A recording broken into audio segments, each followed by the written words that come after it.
หนังสือคริสตกาลบทที่8เซาโลข่มเหงคริสตจักร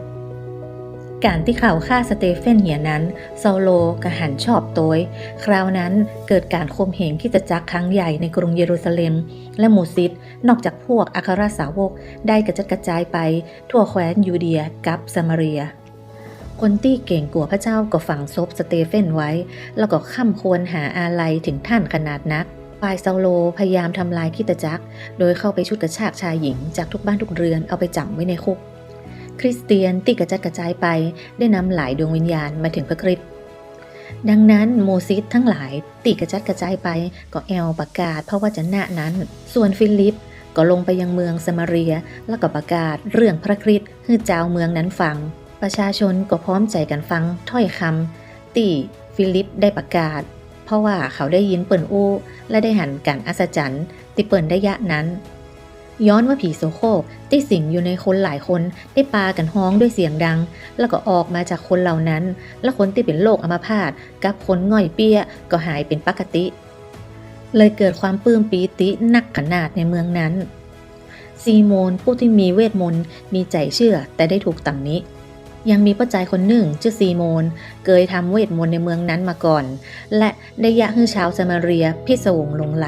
เขายกตัวเก่าว่าเป็นผู้วิเศษ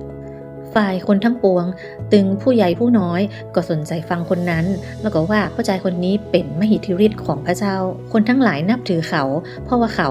ได้ทำเวทมนต์ให้คนทั้งหลายพิศวงหลงไหลมาเมินแล้วแต่เมื่อฟิลิปได้ประกาศเรื่องอาณาจักรของพระเจ้าและพระนามแห่งพระเยซูคริสต์แล้วคนทั้งหลายก็เชื่อและรับบัพติศมาตึงป้าใจตึงแม่หญิงและซีโมนเองก็เชื่อโตยเมื่อรับบัพติศมาแล้วก็อยู่กับฟิลิปต่อไปและประหลาดใจ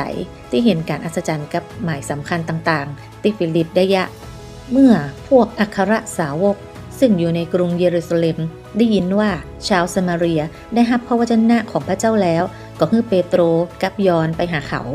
คันเปโตรกับยอห์นลงไปถึงก็อธิษฐานเพื่อให้เขาได้รับพระวิญญาณบริสุทธิ์เพราะว่าพระวิญญาณบริสุทธิ์ยังไม่ได้เสด็จลงมาบนไผ่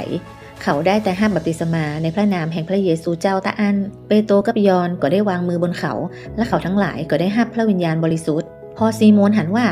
คนเหล่านั้นได้รับพระวิญญาณบริสุทธิ์ด้วยการวางมือของอัครสาวกก็ได้เอาเงินมาให้อัครสาวกแล้วว่าขอให้ข้าเจ้ามีฤทธิ์อย่างอี้ตัวเพื่อว่าเมื่อข้าเจ้าจะวางมือบนไผ่คนนั้นก็จะได้รับพระวิญญาณบริสุทธิ์ฝ่ายเปโตรก็ได้อู้กับซีโมนว่าให้เงินของตัวท่านพี่นาฏไปด้วยกันกับตัวท่านเตอะ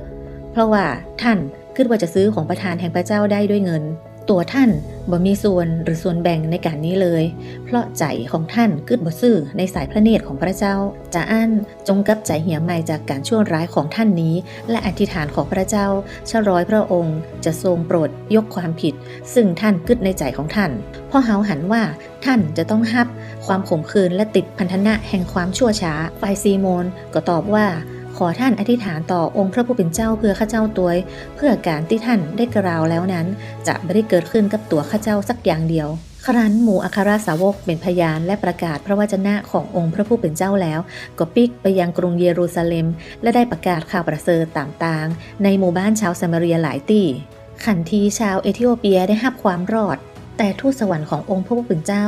ได้สั่งฟิลิปว่าจงลุกขึ้นไปยังทิศใต้ตามทางที่ลงไปจากกรุงเยรูซาเล็มถึงเมืองกาซาซึ่งเป็นทางป่าทรายฝ่ายฟิลิปก็ลุกขึ้นไปแล้วดูเตอะมีชาวเอธิโอเปียคนหนึ่งเป็นขันทีเป็นข้าราชการของพระนางคานดาสีพระราชินีของชาวเอธิโอเปียและเป็นนายคลังทรัพย์ตึงมดของพระราชินีนั้นได้มานมัสการในกรุงเยรูซาเล็มขณะนั่งรถม้าปิกไปท่านอ่านหนังสืออิสยาห์ศาสดาพยากรณ์อยู่ฝ่ายพระวิญญาณตรัสสั่งฟิลิปว่า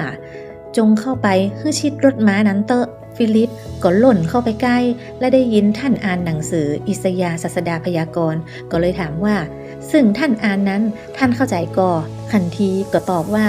ถ้ามันมีไผอธิบายให้ที่ไหนจะเข้าใจได้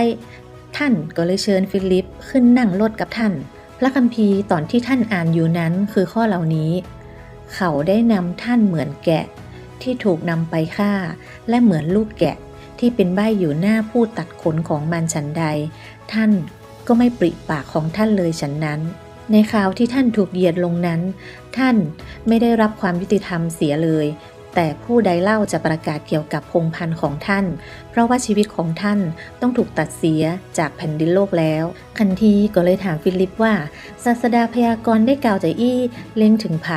เล็งถึงตัวท่านเองหรือเล็งถึงคนอื่นบอกข้าเจ้าเตอะฝ่ายฟิลิปก็ได้เริ่มเล่าจับต้นกล่าวตามพระคัมภีร์ข้อนั้นชี้แจงถึงเรื่องพระเยซู